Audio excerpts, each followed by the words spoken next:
If you met me on the street and asked me what my job was, I would tell you that I work from home consulting for an industrial laundry company. That is, after all, the cover story I have been provided with. The reality? My job is even simpler. Every Friday night, I dress up nice, report to a certain theater downtown, have a seat, and watch a performance. That's it. All it takes is a couple hours out of my week, and I end up making 6 figures a year with every benefit you could possibly ask for. I know. It sounds too good to be true. Pretty much anybody on the planet would kill to have a job like mine. At least, perhaps, until they find out just what kind of performances I'm made to attend. Before I start, though, I need you to keep in mind that I'm a good person. I donate thousands to the Rainforest Fund out of every paycheck, and me and my kids volunteer at the food bank weekly. I'm a devout believer, and I'm going to heaven when I die.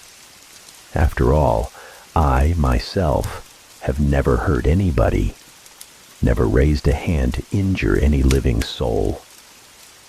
How could you possibly call me a sinner when all I ever do is watch? It started about 3 years ago when their job offer found me when I was at my most desperate. All I was told was, every Friday night, I would attend a performance at my city's fanciest theater. That was it. I was baffled at first. What the hell do I know about theater, or ballet, or orchestras? Had they gotten me mixed up with some big-shot critic?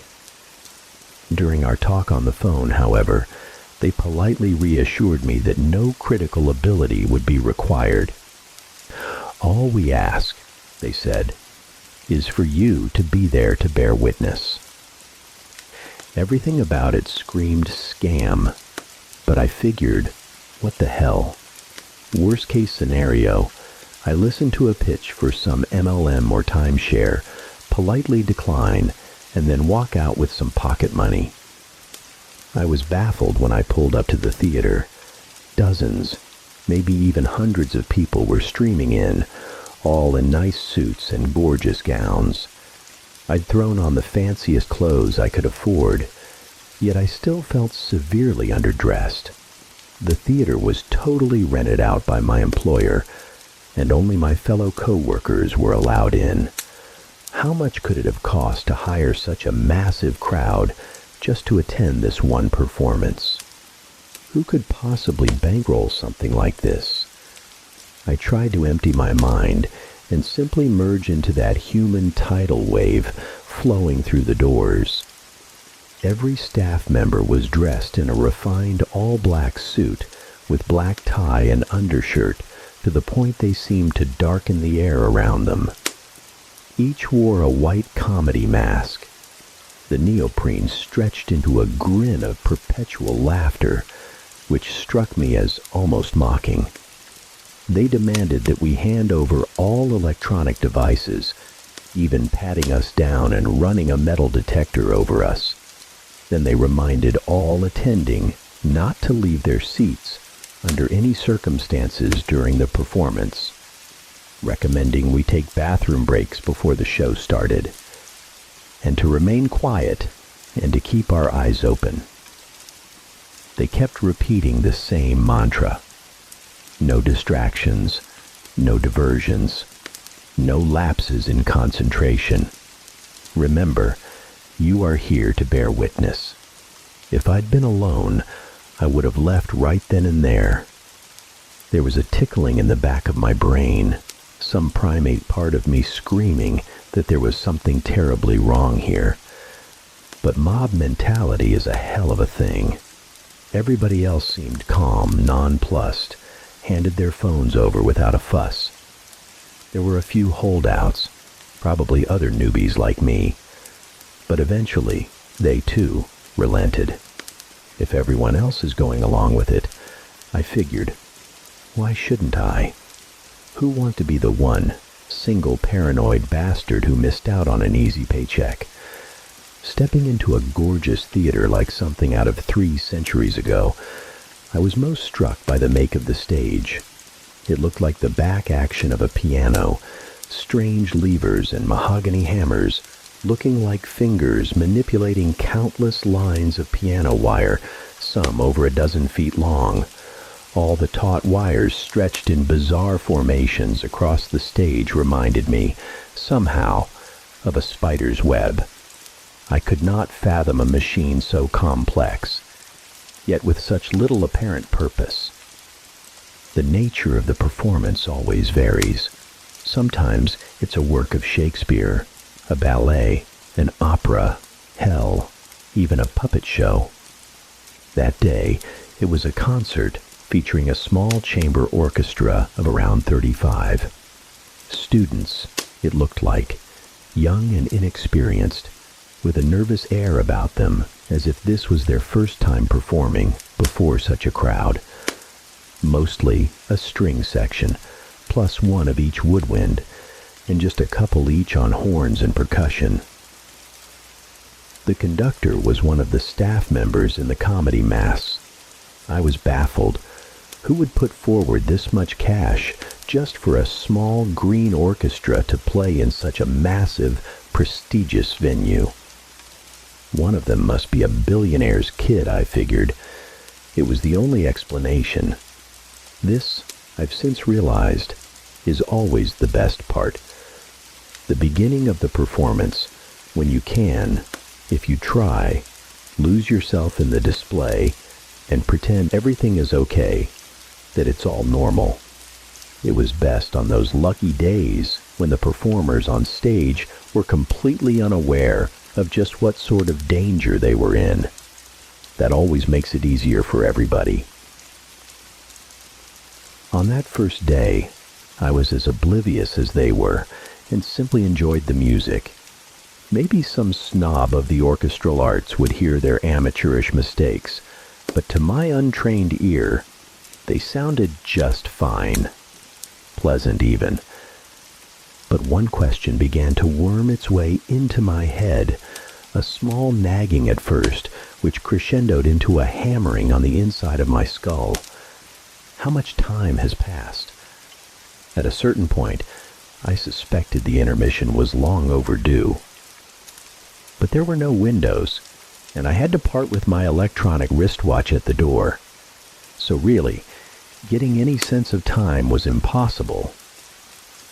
I dismissed it as my lousy attention span at first. But eventually others began taking notice. No one dared speak.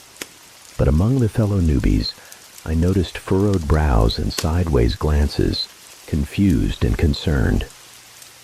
The performers seemed to be getting restless as well, whispering and gesturing to each other and the conductor, who never ceased those robotic, sweeping motions of his gloved hands.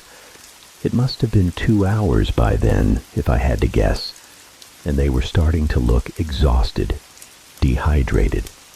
Some even looked as if they were about to quit playing. Continue performing. In a moment, all of the piano wire loudly reverberated and stretched taut with the movements of those mechanical contraptions on stage, as the whole thing bristled and tensed as though it were a living thing.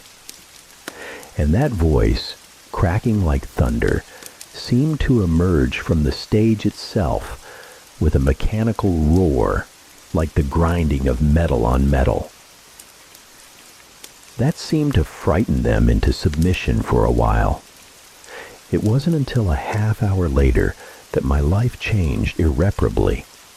They'd been playing a quiet sonata, so everybody could hear the sudden fur-ting, accompanied by a pained yelp. My eyes leapt to one of the violinists. One of her strings had broken and happened to snap her right in the eye. It could see the streak of scarlet bifurcate her pupil before the emerging blood replaced the entire eye with a thick redness. She stood, clutching a hand over her eye and blindly grasping with the other, gesturing toward medical help. And as she did so, That strange lattice of levers and hammers and pulleys all roared and clacked to life, like a bear trap being sprung. The machine's efficacy was just as sudden, just as brutal.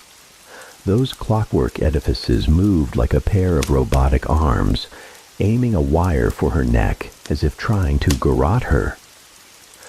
But they moved at such a speed that the wire seemed to pass through her, like she wasn't even there. For a moment, she seemed fine, unaffected, as if nothing had happened at all. And then, things began to fall off of her. Her head severed at the neck, alongside the hand she'd been holding over her eye, and the very fingertips of her other hand with which she'd been grasping a little too high. All had been cut cleanly, with surgical precision.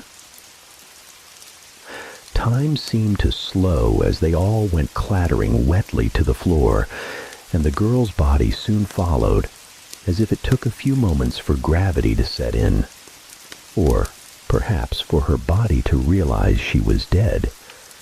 It happened so fast, it was hard to be properly horrified. It was more like awe, maybe. Everybody stared at the chunks of meat that had once been a promising young woman with hopes and dreams. That spider web of wires was still rumbling and shaking all around them, and the mechanical voice roared once more. Continue performing. They were given no further warnings. A few of them jumped from their seats out of sheer instinct, not even thinking. None of them made it more than a step before the wires divided them in twain. The rest just kept playing exactly as they had been, as if their brain froze up at what they'd witnessed and simply ran on autopilot, until their faculties slowly returned to them, and they realized that this instinct had saved their lives. Where once beauty filled the room, now the orchestra had been reduced to a discordant sound, like a long, shuddering whine, like a mocking parody of music.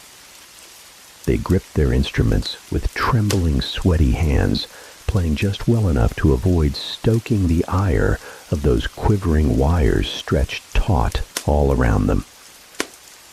They realized gradually that they were allowed to speak.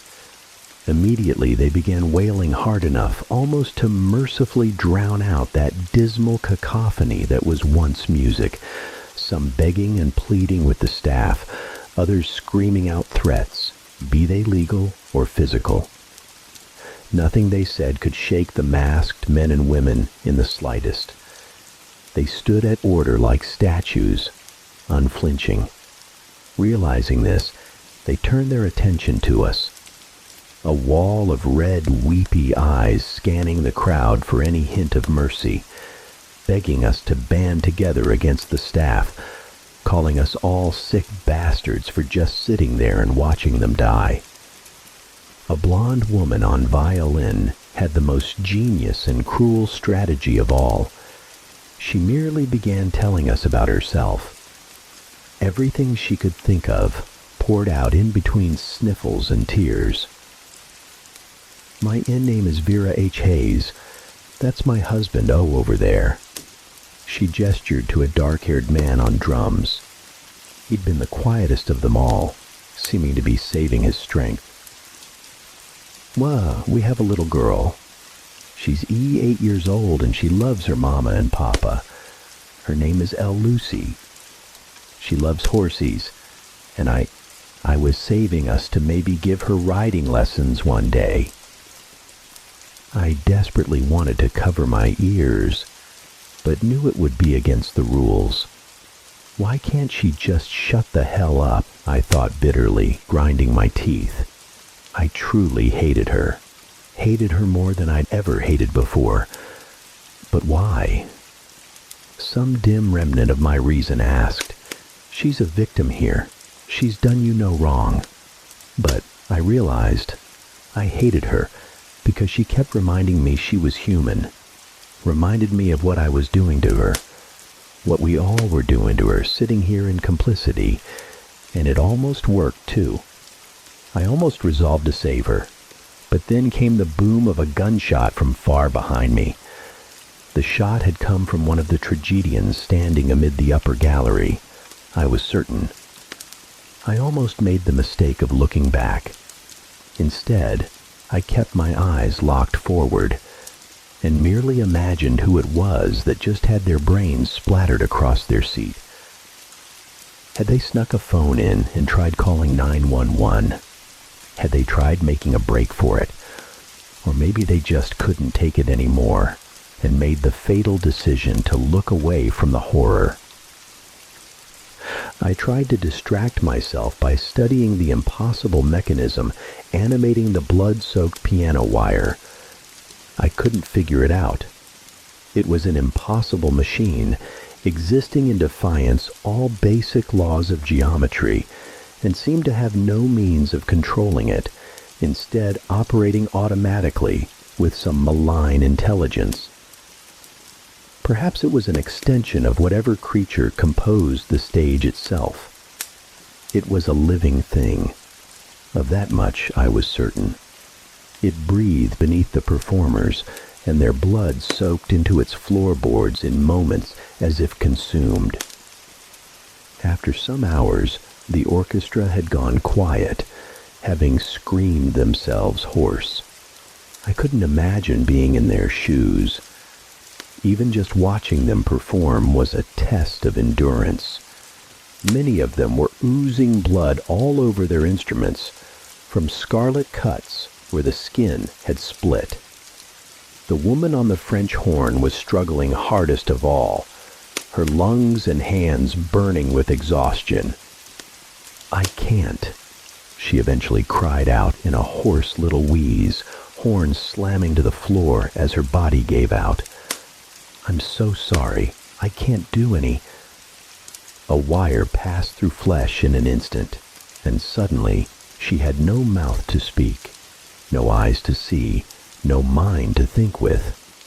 All of it lay splattered upon the stage, which sated itself upon that spilled vitae. Another gunshot. I quivered in my seat, sweat beading on my forehead from the terror. Somebody in the audience had looked away, and I realized I had just been about to do the same thing. Had the sudden sound not knocked me out of my stupor? Most of the performers went in similar ways over the next few hours, either making mistakes or their bodies giving out. As monstrous as it may sound, I was quietly praying for them to get it over with. They were dead the moment that they walked on stage. Why drag it out for all these hours, just for the inevitable to happen anyway?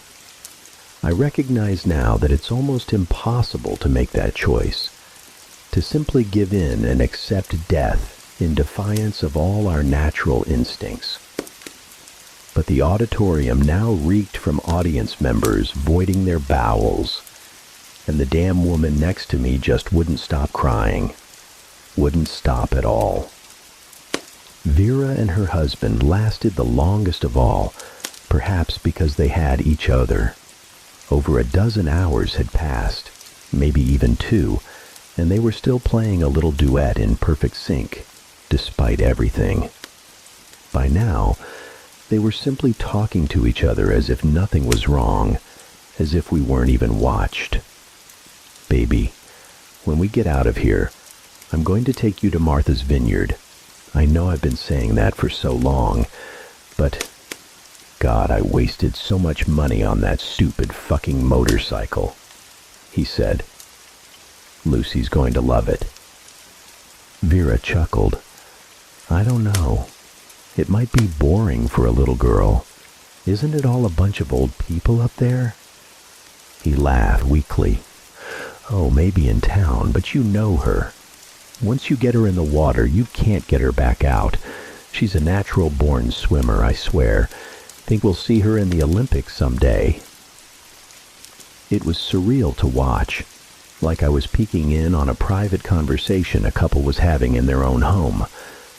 but I could tell both of them were trying to maintain some illusion of normalcy, anything to keep themselves psychologically intact as the hours pass. Even as they tried to smile and laugh, there was a quiver in their tone, a desperation, a fear of what might happen if there was a single break in the conversation. A lot of what they said was too personal to relay here. They went into old regrets, past mistakes, resolved every argument they ever had in all their years together. It was like they wanted to make sure they said everything they had to say before the end came. I think I owe them, at least, their privacy. But the husband was slowly deteriorating. He'd moved too quick, caught the symbol with his hand, leaving a wide gash along his palm that was gushing blood at a terrifying rate. Now he was getting woozier and woozier, swaying dizzily, his eyes unfocusing, his speech becoming slurred and his playing sloppy. Vera desperately tried to keep him focused. "Talk to me, baby. Think of the beach. Lucy's going to love the seashells. She'll pick her favorite and put it on that little stand in her room with all her little trophies." She rambled on, but by the end, all he could manage was half-hearted grunts of affirmation. He was leaning in his seat, and then his drumstick went flying right out of his hand, sending a cloud of pink mist through the air along its path. And yet he kept going through the motions of playing, as if he didn't even notice. Then a sudden clarity formed in his eyes, and he stared at his empty hand in disbelief. And then the piano wire was tensing and strumming all around him, and then in an instant, he was up from his seat and racing towards us. He knew it was over. He just wanted to strike out at the world if he could. One last act of defiance. He even locked eyes with me, and I'll never forget the look on his face. "Why are you watching this, you sick bastards? You sick twisted?" He threw his remaining drumstick, and the trajectory would have delivered it right to me. But the piano wires lacerated it in midair, slicing into it from 100 different directions until it disappeared into a cloud of sawdust. And then they did the same to him. Vera didn't scream or sob. She just tensed and let out the tiniest little gasp, like when you're at the doctor's and know the shot is inevitable, but it still stings anyway. And then she was all alone. She looked at us like she wanted to speak, wanted to say something, to express what was happening inside her. But what was there left to say? She'd spent almost a full day screaming herself hoarse with every combination of words she could think of. None of it helped. None of it meant anything. Instead, she expressed herself through music. She began to play the most mournful, sobering solo I had ever heard, one I knew she making up as she went along, one with which she communicated those parts of herself that words could not encompass. She stared us all down, eyes red and bloodshot, making eye contact individually as if to remind us that we were not a shapeless mass, that we were all individually responsible. I only barely remember the sound of it now, as if I'd heard it in a dream, and yet even now the memory tears at my heart. She performed for what felt like an eternity, and then, in the end, she slowly, calmly set down her violin, stood up, and took a bow, and then she was unmade. Everyone stood up around me all of a sudden, and I was immediately caught up in it too, performing a standing ovation that dragged on and on. We screamed, shouted, cried, threw things, smashed our fists against seats, tore at our hair, laughed and danced with each other. It was the ultimate catharsis after all that silence, after a full day of holding it all in. Never before had I felt so connected to a crowd of people on some deep spiritual level. We marched out of the theater, stumbling like a procession of ghouls with blank faces and tired eyes. The staff were as polite as ever, thanking us for attending the performance and hoping that we enjoyed the show. Some were dragging the bodies of shot audience members out of the theater. As I finally emerged into the outside world, I was stunned to find it was still the same night I had entered. At least 20 hours had passed inside that theater, I was sure of it. But for the outside world, only 2 hours had passed. Exactly the duration listed on their job offer. I'd never been explicitly told not to reveal what I'd seen there, and now I knew why. Nobody believed me. Or worse, maybe they were covering it up. I swear to God, the police dispatcher laughed at me over the phone. I swore I'd never go back. I'd been part of something evil, something unfathomable, and it would haunt me forever. But the next year was one of constant desperation, debt climbing as job opportunities declined at equal rates. I held out for about a year, but eventually I gave in. And to my horror, the next performance was easier, now that I knew what to expect. And then the next was easier still, and the next. The performance is always different, but the end result is always the same. I have to remind myself that I'm not culpable for what they're doing there. All I do is watch. We watch people die every day, in the news and online, people suffering horrible fates, often in places our own countries help to destabilize. How are my actions any different, really? We all have to accept that terrible things happen in this world, and all we can do about them is either look away or look the horror right in the eye. Is choosing to look away more moral, or is it only more cowardly? And besides, wouldn't it be worse for them if there wasn't an audience? If they had to die there in the dark, alone, no one seeing, no one caring, no one remembering. After all, someone has to bear witness.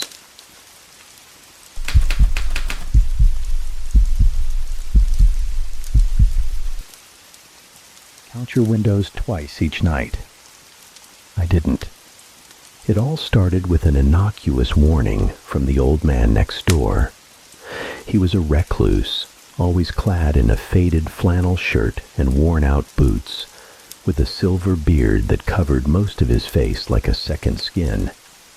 No one in the neighborhood interacted with him much, but as I was locking the door one evening, he quietly approached with a strange urgency in his eyes. "You're living alone now, aren't you?" His voice was raspy, as if he hadn't spoken to anyone in days. "Yes," I replied, slightly uneasy but polite. "Why?" He leaned in close, his breath reeking of whiskey. "You should count your windows twice each night before going to bed," he said, squinting. "Make sure they're all shut, all locked. If not, let's just say it won't be good." I chuckled awkwardly, unsure if he was joking or just drunk. "Sure, I'll do that." His expression didn't change. "I'm serious, kid. Count them twice, or they'll come in." I watched him stagger back to his house, a gnawing unease in my stomach. "They'll come in?" What did that mean? But I brushed it off as the ramblings of a lonely old man with too much time and booze on his hands. That night, as I wandered around the house before bed, I found myself thinking about his odd warning. I stood at the first window in the bedroom and secured it tightly, then the one in the kitchen. After a moment of hesitation, I went around the house, checking every window carefully as he had suggested. One in the bathroom, 2 in the living room, all closed and locked. When I reached the last one in the hallway, I counted again in my head. 5 windows, all secure. Ridiculous, but I did it. Twice, as he said. Of course, nothing happened that night. But in the following days, I couldn't shake the feeling that something was off. I noticed subtle things. A draft, even though the windows were closed. Strange noises late at night. And most disturbingly, an increasing sense of being watched. The next week, I came home late from work, exhausted, and forgot the old man's warning. I went straight to sleep, too tired to bother with the windows. I didn't think about it until the middle of the night when I woke up to a soft tapping sound. Tap, tap, tap. At first I thought it was rain, but the night was dry. The tapping grew louder, more urgent. My heart began to race as I sat up in bed, listening. It was coming from the hallway window, the last one I usually checked. I hesitated, fear gripping me, but curiosity pulled me out of bed. As I approached the hallway, the tapping abruptly stopped, leaving an eerie silence. My heart pounded in my ears. The window was closed. Of course it was. But as I reached for the latch, I saw it. A handprint on the glass. Not mine. Something else. Something that shouldn't be there. I staggered back, breath catching in my throat. The handprint was too large, too distorted. It pressed against the glass from outside, as if something had been watching me. Panicked, I ran through the house, checking every window, counting them twice as the old man had warned. But all the windows were shut, all locked. Yet the feeling that something was wrong lingered, stronger than ever. The following night, I meticulously checked the windows before bed, counting each one deliberately. 5 windows, twice. Then I slept. But the tapping returned, this time louder, faster. Not just one window, but all of them. A frenzied drumming from every room surrounding me. I leapt out of bed, my body trembling with fear. The windows, all closed, yet the tapping persisted. I backed into the center of the living room, cold sweat trickling down my spine. And that's when I saw it. The shadow moving just outside the glass. A figure, tall and gaunt, with impossibly long limbs and a face that seemed distorted under the pale moonlight. It pressed against the window, the grotesque face slowly turning toward me. Its eyes, if they could be called that, met mine, hollow and hungry. The tapping ceased, but the windows began to creak. I don't know how long I stood there, frozen in terror, but eventually, the figure faded into the darkness, leaving me shaking and gasping for breath. I didn't sleep for the rest of the night. The next morning I rushed to the old man's house, desperate for answers. But when I knocked, no one answered. A neighbor told me he had passed away 3 days ago, right around the time the tapping started. Now, I count my windows twice each night. I never forget anymore, because I know they're still out there waiting. And if I slip up again, they'll come in.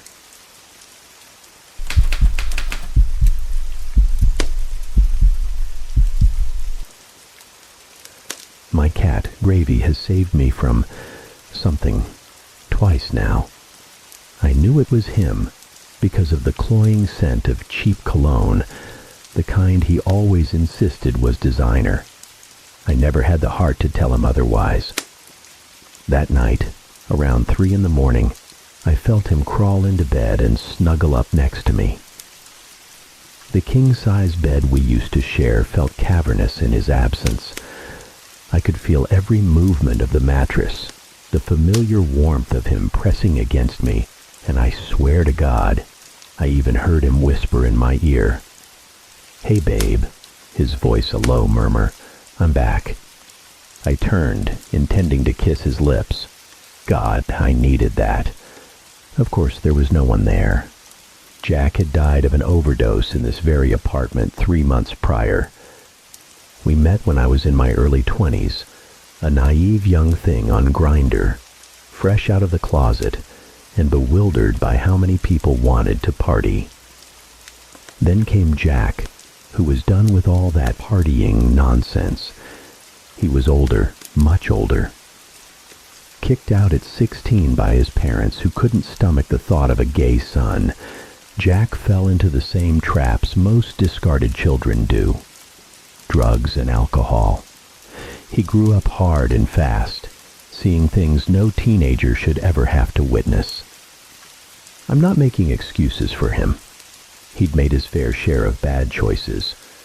Thankfully, a stint in prison and mandatory rehab had straightened him out. Things were good, or so I thought. 6 months ago, I started noticing changes in Jack. He was gaunt, exhausted, complaining constantly about insomnia and vivid nightmares. I chalked it up to him working too much. He'd just landed a good construction gig and was pulling double shifts. Said it kept his mind occupied. 3 months ago, I came home to find him sprawled out on the couch, his face contorted in pain. I panicked. I don't remember much of what happened next. My memories are fragmented, like a slideshow stuck on shuffle. I called 911. The paramedics and the coroner were baffled. All signs pointed to a heart attack. It was only after I divulged Jack's history with addiction that I overheard a particularly callous nurse mutter that the drugs had finally caught up to him. Right or wrong, I almost punched her in the face. Time became meaningless after Jack's death. I had to make the funeral arrangements myself. It was surprisingly difficult. Everything felt heavy, suffocating. I don't remember much of the service. Few people came, mostly co-workers, all offering their condolences. I can't recall much about the first month after. Grief is a fickle beast. I had a fever twice, barely able to leave my bed. A physical manifestation of my emotional breakdown, I'm sure. Those days were brutal. Most days I could barely find a reason to leave my bed. It wasn't until the noises started that I finally began to emerge from the fog of grief. Strange noises in the dead of night. Footsteps. Doors opening and closing. All very distinct. I couldn't sleep. These sounds became a nightly ritual, so commonplace that I couldn't even remember what a good night's sleep felt like anymore. I thought I was losing my mind, until the night the faucet in the bathroom turned on by itself. I stumbled out of bed, my mind still shrouded in sleep. As I reached the bathroom door, I tried the handle. It was locked. Light spilled out from under the door, casting an elongated shadow. I knocked. As clear as day, I heard Jack's voice. "Just a minute, babe. I'll be right out." I threw open the door. His toothbrush clattered to the floor. The water shut off with a groan. Behind me, a loud bang. Needless to say, I didn't get any sleep that night. The noises continued. Whispers. A few nights later, he crawled into bed and held me. I didn't tell anyone about it. What would they say? "It's the grief. It will pass. You still feel him near." I didn't want to hear their platitudes. I knew what I felt. He was there, in our bed. And then came the dreams, which in hindsight should have been my first red flag. They were deceptively pleasant. Can you blame me? Put yourself in my shoes. At first they were merely pleasant snips of memories, happy moments shared between Jack and me. Our first date at the bowling alley, our first kiss at the drive-in. The kind of moments you know you'll cherish forever. They were vivid, almost too real. Then Jack started talking to me in my dreams. Short, hazy sentences at first, like snippets of conversations we'd shared in the past, about things you never think you'd remember, like those greasy corn dogs they sell at the fair. I couldn't be sure if these conversations had actually happened. They were always hazy recollections of happier times, but they became more concrete, more detailed as the days wore on. My sleep grew more and more erratic. If it wasn't Jack visiting me in my dreams, it was whatever was making those noises at night. I started feeling sick again. One night, he visited me in a dream. Jack took my hands in his, looked me dead in the eyes, and began to cry. "God, I've missed you so much," he choked out. It was the first time he'd acknowledged what had happened. He leaned in, pressing a soft kiss to my lips. He smelled like that cheap cologne of his. I felt tears stream down my face. I had missed him so much. He leaned in close, whispering the words that would chill me to my core. "You should come with me." I woke with a start, drenched in a cold sweat. The ghost of his kiss still lingered on my lips. His words, and the implication behind them, echoed in my mind. What good was a life without him? The noises continued. He kept visiting, urging me to come with him, his pleas growing more insistent, harder to ignore. I wanted to ask him what he meant, but I couldn't, or maybe I just wouldn't. I knew what he meant. At the time, I didn't want to acknowledge it as a possibility. I could barely sleep. Even when I did manage to drift off, it was never for long. I felt like a living, breathing corpse. Was that why I was seeing Jack everywhere? I hadn't told anyone about that. I didn't want their platitudes about grief. What worried me most was the sleepwalking. 32 years on this earth, and I'd never sleepwalked a day in my life. And suddenly it began when my dead boyfriend decided to pay me a visit. Ironic, really. I'd wake up in precarious positions, nothing life-threatening yet, but enough to break a leg if I'd taken a nasty spill. It all came to a head one night. I could have died if it weren't for gravy. Jack appeared in my dream again. We were at a carnival. Hand in hand, we gawked at the rides that had been erected seemingly overnight. Jack always loved those. I think it appealed to the daredevil in him. He was a sucker for amusement parks and roller coasters. Me, I could never. I was a chicken.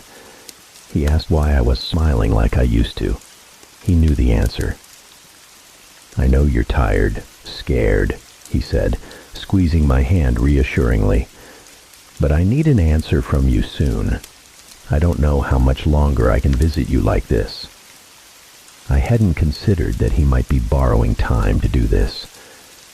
My eyes drifted over to the nearby gravitron, and he saw. His face lit up. "Please, I don't know how much longer I have," he pleaded, pulling me towards the ride. "Just humor me. One last time. Please." It didn't look that scary, I remember thinking. I felt myself being pulled along, my hand in his. Then I felt something brush past my legs, and the next thing I knew, I was sprawled face down on the pavement in the dead of night. I sat up, dazed, and looked around for my savior.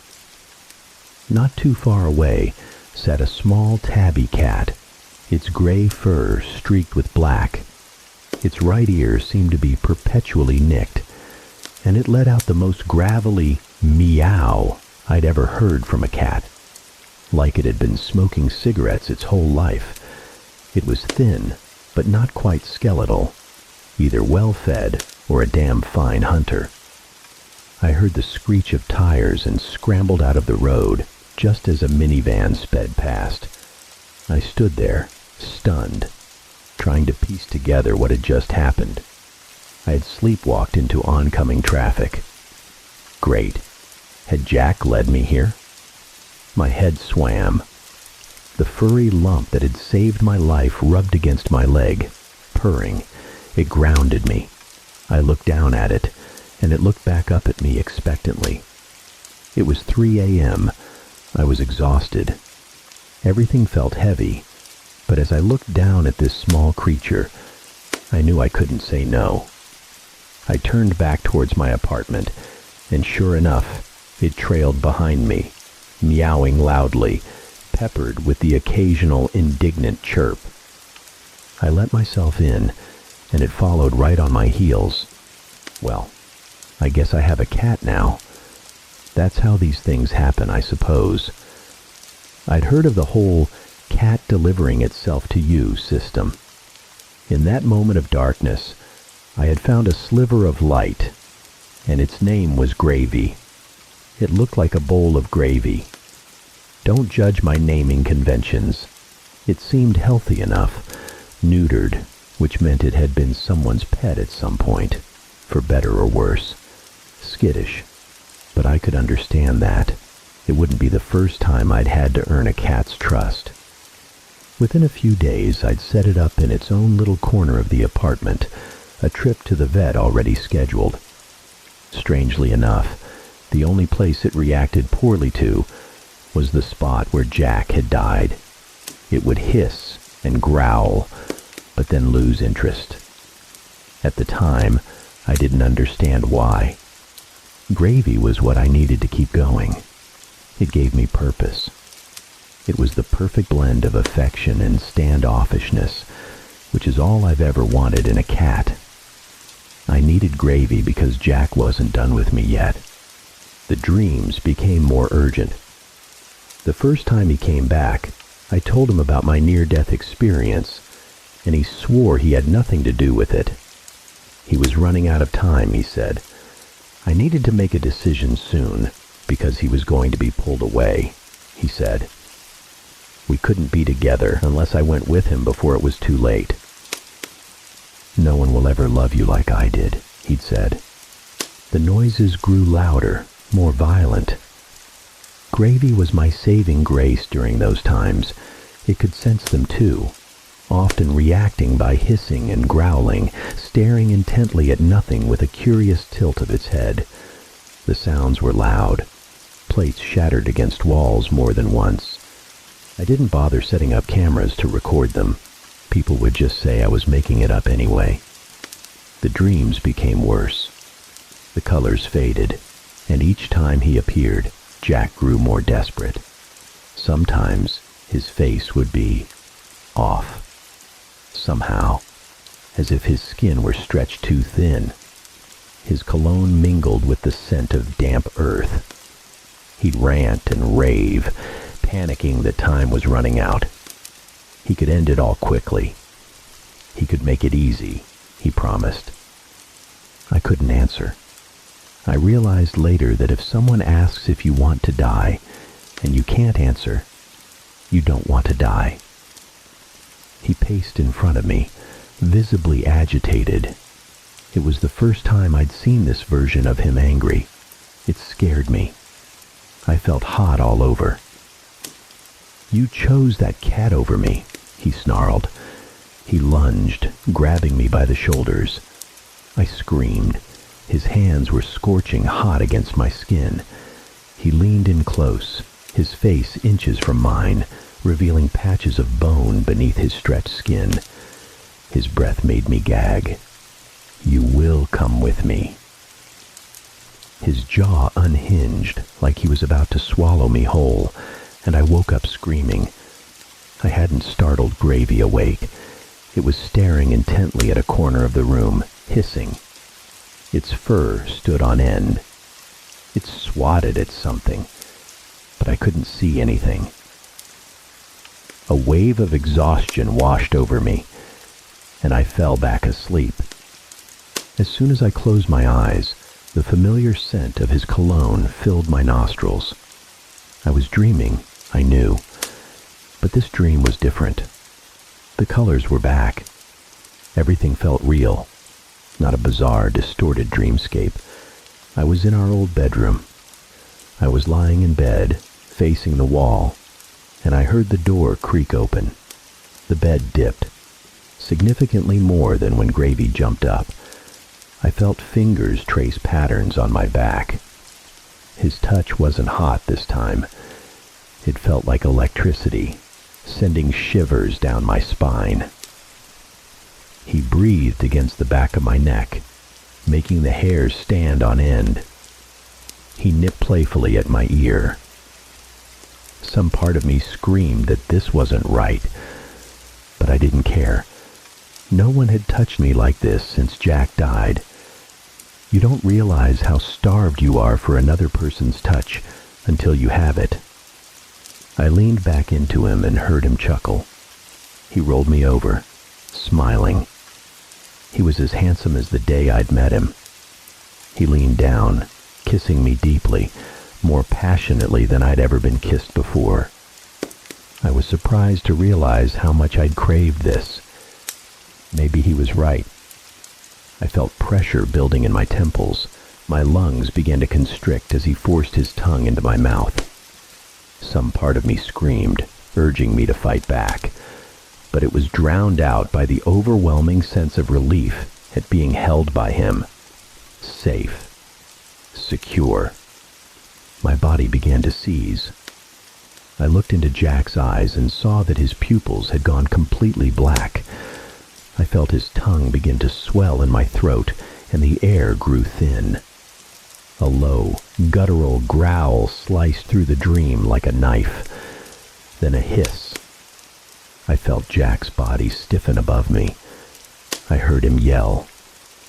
In an instant, I was back in my bedroom, something heavy still on top of me, but I couldn't be sure what. I couldn't comprehend what Gravy was doing as it was perched on me, claws digging into something. It was attacking something, biting, tearing, a dark, viscous fluid splattering everywhere. Something slammed into my jaw. It felt like a sledgehammer, and I tumbled off the bed, collapsing against the wall. I couldn't comprehend what was happening. Gravy was still latched on, attacking something that hovered in midair, but I couldn't see it clearly. It hissed and snarled. I noticed several gashes on Gravy's side. Suddenly, it was flung against the wall with a sickening thud. Something was pinning it down.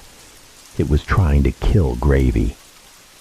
As Gravy continued to claw and bite, whatever was pinning it down began to solidify. The illusion, if you could call it that, was fading. Jack was killing my cat, and I was next. I felt a warm trickle run down my leg. My vision swam. That's when Gravy locked eyes with me. Its eyes were sharp, focused, and it let out two distinct meows. It snapped me back to reality.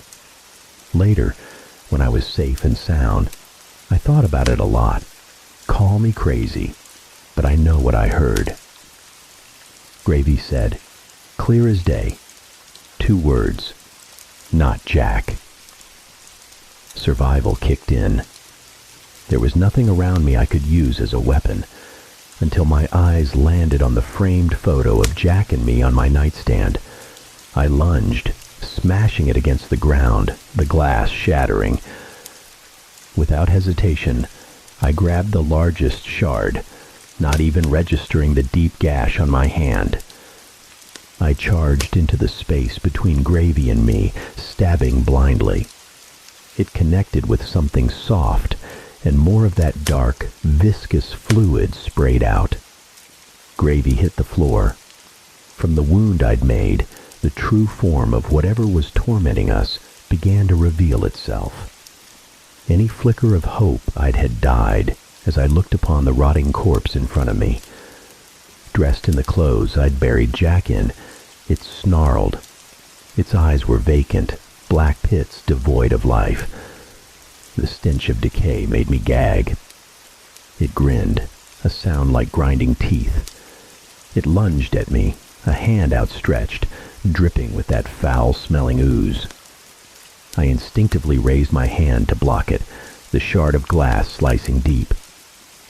Neither of us realized gravy had moved, putting itself between us. No longer masked by the illusion of Jack, whatever this thing was lunged for me again. But before it could reach me, gravy leaped, latching onto its throat. The sudden attack caught it off guard. Gravy clawed and tore at its throat, unfazed by the putrid goo coating its fur. It tried to shake Gravy off, but Gravy held on. This time, I didn't hesitate. I ripped the shard of glass from its throat, stabbing it in the other side, again and again and again. I felt the resistance of bone against glass, but the adrenaline had taken over. I didn't care. I just wanted to end this thing, while Gravy had it pinned down.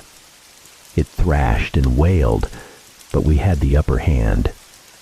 I kept stabbing, hacking away at rotting flesh, until I felt it go limp. I stood, grabbing it by the head. The illusion of Jack was gone completely. Now, it was just a rotting, decaying mess, snarling in pain. I didn't know if this would work, but it felt right. I tightened my grip, putting all my weight behind it, and twisted. It offered no resistance, and I stumbled back, my head connecting with the edge of my nightstand. In my hand, the grotesque head of the corpse still twitched and writhed. Its body spasmed a few times, then lay still. I held its head, feeling the last vestiges of life drain away. I felt a soft fur brush against my leg, and Gravy nudged my hand, purring. "Good kitty," I whispered. I dropped the head to the floor. I should have been surprised to watch it crumble to dust, but I don't think anything could surprise me anymore. The body followed suit. I looked from Gravy to my bloody hands and decided to take both of us to the hospital. Gravy needed a lot of stitches. I told the vet it had defended me from a wild animal. Technically, I don't think I was lying. The vet said it was lucky to be alive, but a real trooper. She had no idea. I needed stitches too. My hands and arms were covered in cuts. I eagerly showed them to Gravy as soon as I could. I'd like to think there was a shared understanding between us. It sniffed at the stitches, then turned its back to me and promptly fell asleep. That night, I slept soundly for the first time in months. All the unease, the physical ailments were gone. The apartment was eerily quiet, but I knew I couldn't stay here. I needed to move on. I couldn't cling to the hope that some part of Jack was still out there. We moved shortly after. One haunting was enough. Was it even a haunting? Did Gravy know I was in danger? Did it come to me for a reason? Did I really hear Gravy speak English to me that night? I sat down and asked it. I know. Crazy, right? I set Gravy on the kitchen counter, and I asked it if it had really said "not Jack" that night. The air grew thick. It let out a particularly loud fart, then hopped off the counter. I haven't asked since. I do know that I feel safer with it around. This grumpy, cantankerous furball has saved my life twice. I did some research afterward. I hadn't known cats domesticated themselves. I'd always known they were revered as mystical creatures in many cultures. But the fact that they removed themselves from the food chain by endearing themselves to humans was astounding. Unless they did it to protect us from things we couldn't see, I didn't want to think about that. I also didn't want to think about the door Gravy always paused at, hissing, whenever we'd go for our daily walks. The neighbor who lived there was a college student living alone. I'd often hear her sobbing, loud enough to make me wonder if something was wrong. Something wasn't right. I didn't want to acknowledge that. I didn't want to think about the familiar crashing sounds that would occasionally emanate from her apartment. I didn't want to think about the way Gravy paused in front of her door, looking up at me as if to ask, "Hey, should we do something about that?" I took a step back, but Gravy didn't budge. I stared at it. No one would believe me. But that sly, cunning cat, it winked at me. I took a deep breath, rolled my eyes, and knocked. "Hello? Do you need any help?" Thank you so much for listening. I hope you enjoyed this chilling tale of love, loss, and something sinister lurking in the shadows.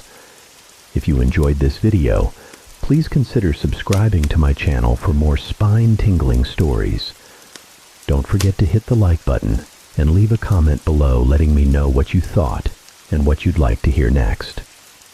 Until next time, sleep tight and don't let the bed bugs bite, or anything else for that matter.